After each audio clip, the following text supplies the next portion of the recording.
Well, this was a little bit unexpected. Hi, everybody, and welcome to today's race. Today, we are doing the Woolastook Whoop.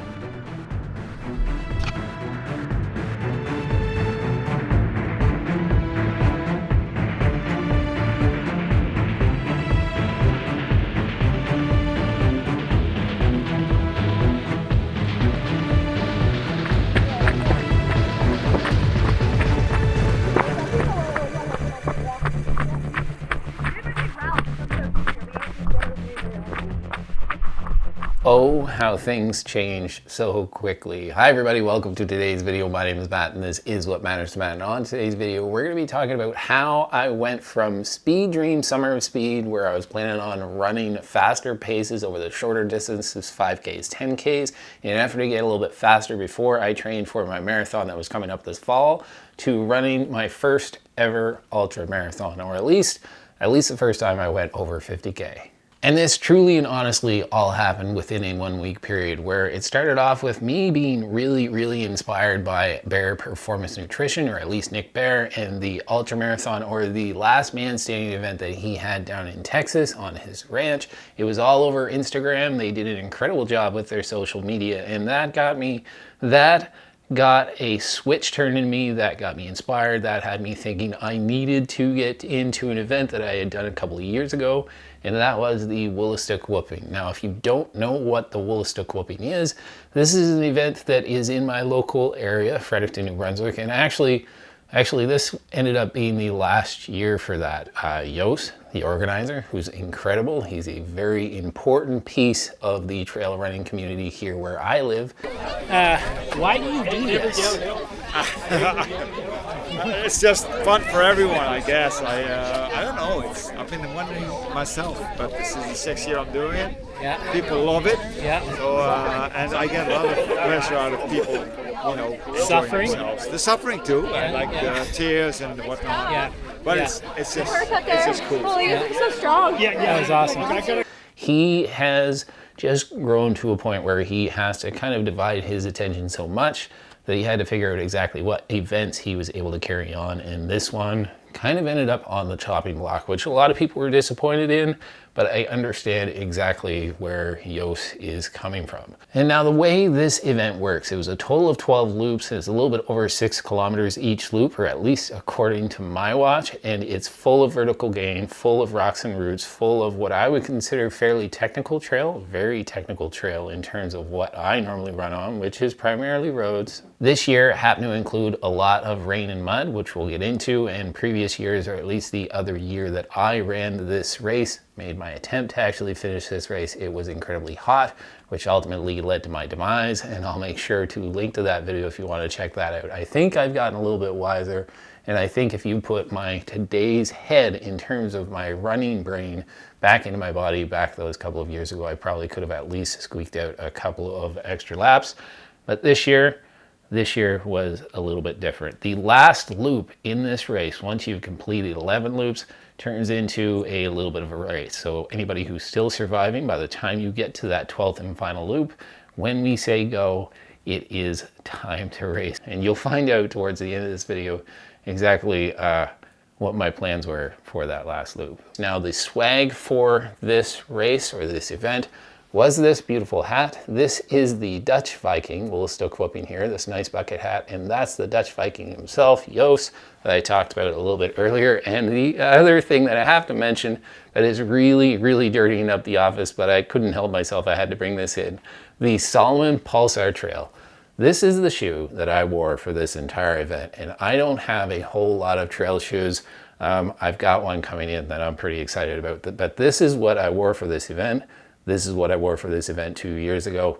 And when I got home after that race, I slipped this off. My wife would not allow me to wear this into the house, and I left it outside 3 or 4 weeks ago. I don't normally treat my shoes that bad, but I was done for the day. And I realized before recording this that I never went outside and actually grabbed this shoe. So this sat out there. I know that's horrible, but I had to show you just what kind of condition this was in when we actually got home. And the other thing I think my wife's probably gonna be really upset about is just how dirty this is making my office right now. It's pretty early in the morning when I'm recording this, so hopefully I can get everything cleaned up and get these shoes hosed off before she actually sees any of this. All right, enough about that. Let's dive in to the race. So this guy made it into the last video pretty early on, 5K. Today he's going 12. We'll see. Yeah. So we finally made it to the race. And the first loop of one of these last man standing races is a little bit unique from anything certainly that I've ever run, being somebody who normally runs races on the road, but also a lot of other ultra trail running events, is that you get the opportunity to see the course several times. Since it's only 6+ kilometers each loop, you're running that over and over again. This race, you actually run the loop one way, and then the next lap you run it the opposite way, and then back and forth until you're done. And you get to see that over and over again. So that first loop is about feeling out the course, getting to actually pay attention to where the course is harder, where the course is easier. It's your opportunity to really pay attention to pacing, but it's all about having those fresh legs, having that fresh mind, and sort of feeling out exactly how you think the day might actually go. So the first loop, it's pretty important to kind of pay attention to the things around you and get an idea of exactly what the game plan is for the day. Because for me, I really, beyond that, didn't have any game plan going into this race. Lap 2, 50 minutes. Not bad. Yeah.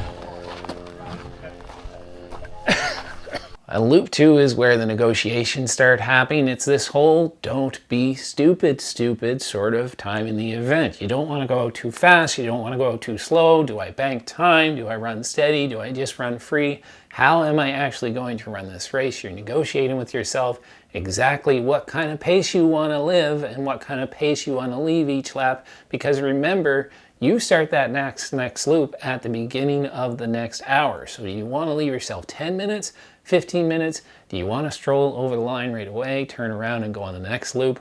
You might have to plan for bathroom breaks. You might have to plan for eating more food. It's all about that negotiation. And at that point in the race, I was still trying to feel those things out. 2:51.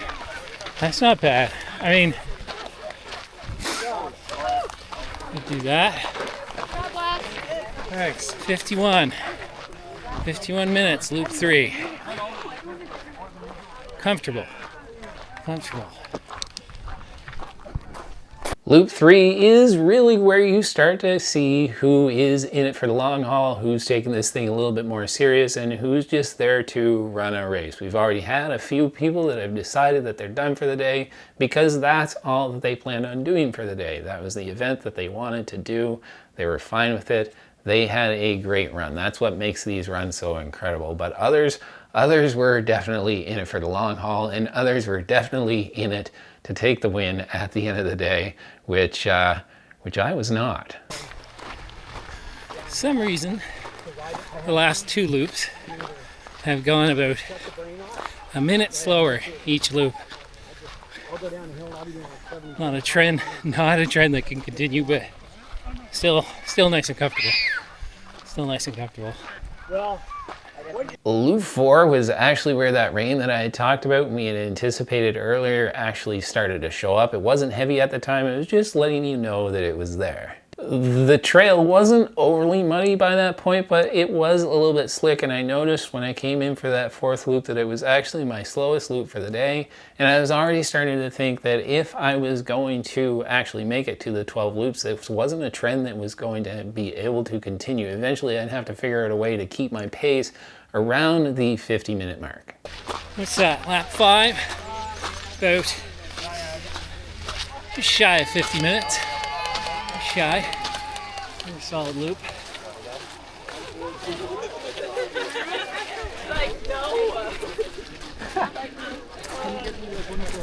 And the fifth loop, that whole food thing that I talked about earlier, was really starting to take shape. We had bacon, grilled cheese, those gummy bears that I bought the night before, Oreos, everything that I could slam down. I had a bunch of flat Pepsi. I was loving this whole trail experience. I was eating everything under the sun. So I was thinking less about the race and more about the snacks that I was able to eat. This was one thing that I didn't do that well the 2 years before, was that I was trying to be maybe a little bit more calculated on what I was eating, and I did the typical marathon runner thing and I stuck to gels. Ultimately, that was my demise. I didn't hydrate enough. I didn't fuel enough for the event. This one, I wasn't going to let that happen. I was scarfing down everything. It was also the loop where honestly you started to see things thin out just a little bit. The crowd had gotten a little bit smaller. It could be that we were 5 hours into the event, but it also could be that, as I mentioned earlier, the rain had started to fall and things were getting just maybe a little bit more miserable out there. So lap 6 in the books. Looks like right around 49 minutes. Right there, 49 minutes.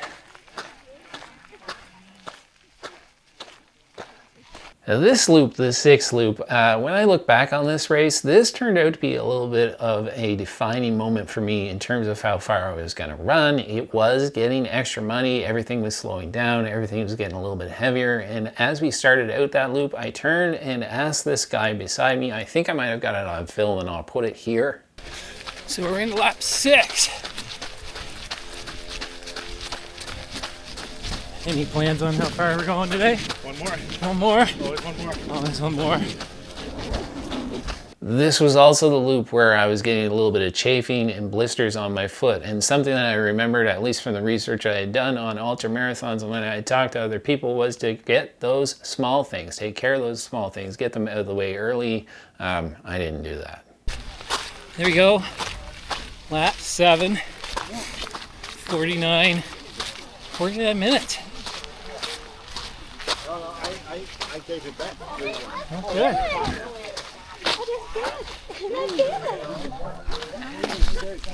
Loop 7, personal redemption. This was the loop that 2 years ago I actually crashed out on, but this year was different. I was still feeling pretty strong. I was taking advantage of the hydration. I was taking advantage of all that food this year, so I was still going strong at this point, and I was confident I was going to make it to the next loop. This is also the loop that the person that I had kind of originally made plans with to see how far we could get had fallen a couple of times, and unfortunately I think this was the last loop of the day for him. What's that? Was that lap 8? Yes. All right, here we go. 8. Okay. Another one. Whew. Right around 50 minutes. You dirty. Oh yeah? You judged that. Yeah. It's mental. He thinks he's not going to finish.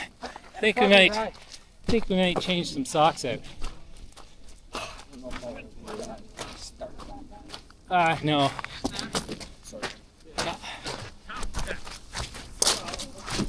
This loop, loop 8, was another turning point for me. It was the loop where I realized that I had officially run my first ever 50K. I was actually running on the trail, and oddly enough, I mentioned to the guy behind me that this was 50K mark, and he said, really? 50K? He was running without a watch.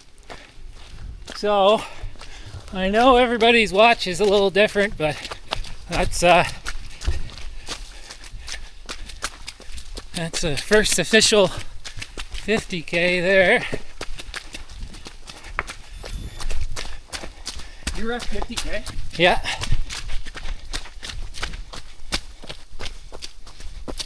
I knew it was going to happen on this loop. Last loop was a marathon.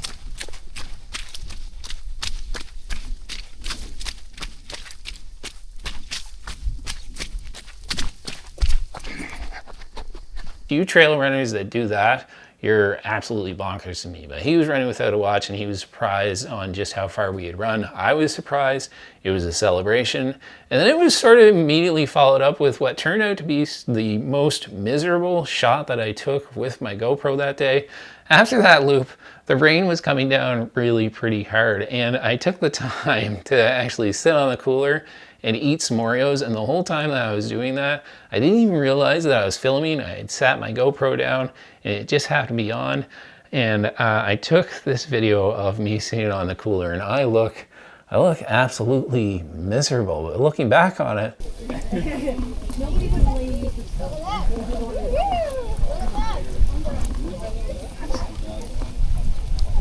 that might have been a pretty big important point in the day. And matter of fact, after I finish recording this video, I'm probably gonna go get myself some Oreos. 52 minutes on that one. 52 minutes. All right, another one. Another one. 52 minutes. Whew. Let's go get some chips.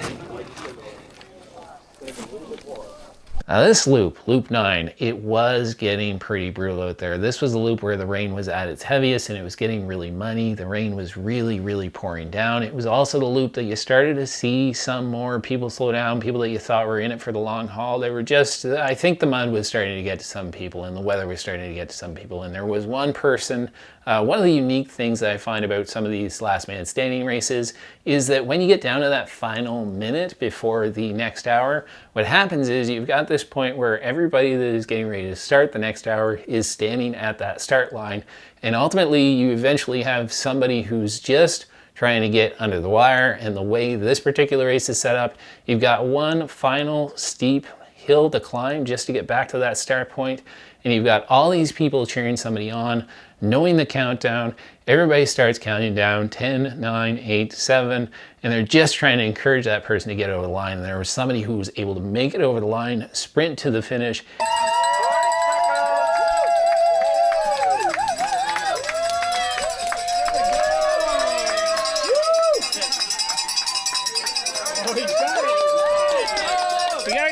Right here.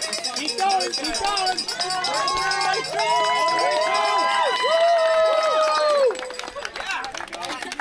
He had burned all of his matches and I saw him on the next loop and he knew he wasn't going to make it through.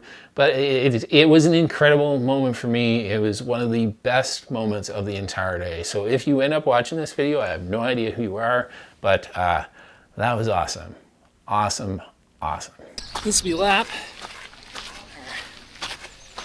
10 in 51-ish minutes.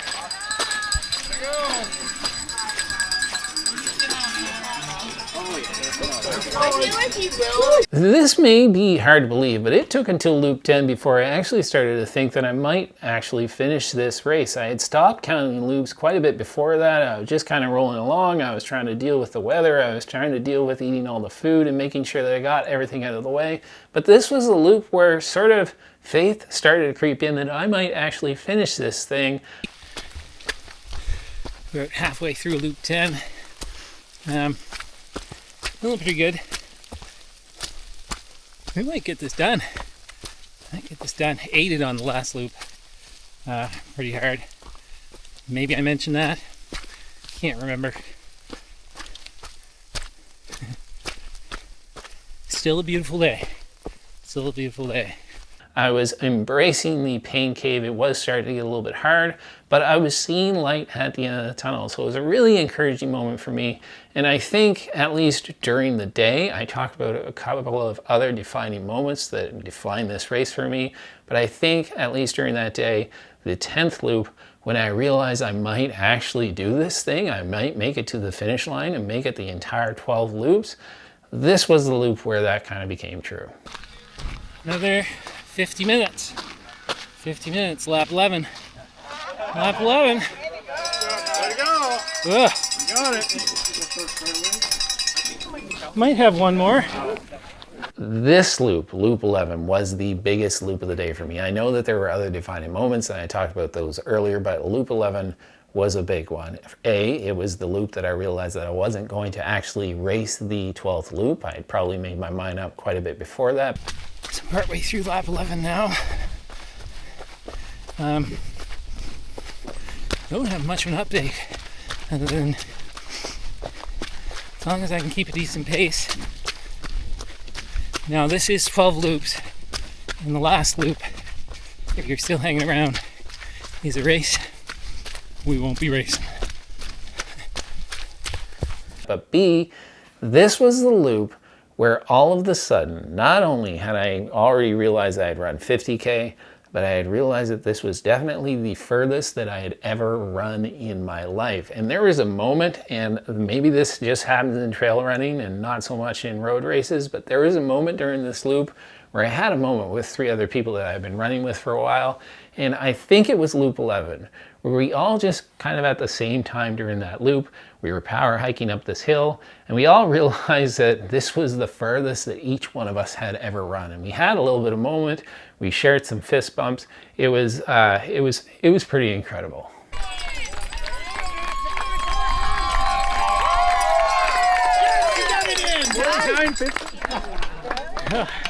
Got it in before 11:50. I did. Oh, yeah. Oh, that was a lot.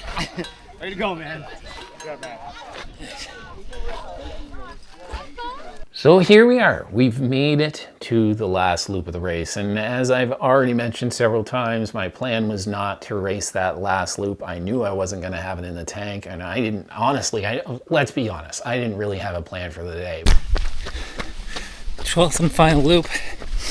Lots of folks changing shoes, stripping down, getting ready for a fast loop.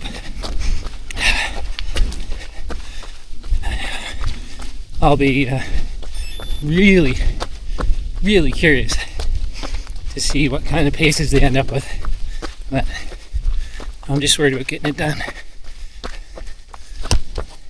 But when we got there, I just wanted to finish the thing. I was already proud of everything that I had done, all the loops before. I was already proud of the effort that I was put in. I was already proud of just this whole day turned into an incredible day for me. But when we got towards the finish line, there was this last final steep pitch, and I sprinted up that thing. I don't know where the energy came from. It probably came from the crowd staring at me as I was getting up to that finish line, but I sprinted up that thing. I had something left in the tank, and it created this incredible moment for me. Something that I typically don't get even when I'm finishing marathons. It was strange, it was wonderful, it was beautiful, and it was the end of an incredible race. So that was the end of the race. I had successfully completed all 12 loops, and quite honestly, quite a bit further than I thought I was going to be able to get on the day. And what started as being something that I just kind of jumped into because I had all that inspiration from that event that was down in Texas turned into sort of a defining moment in my running that has me wanting to come back for more of that ultra marathon scene.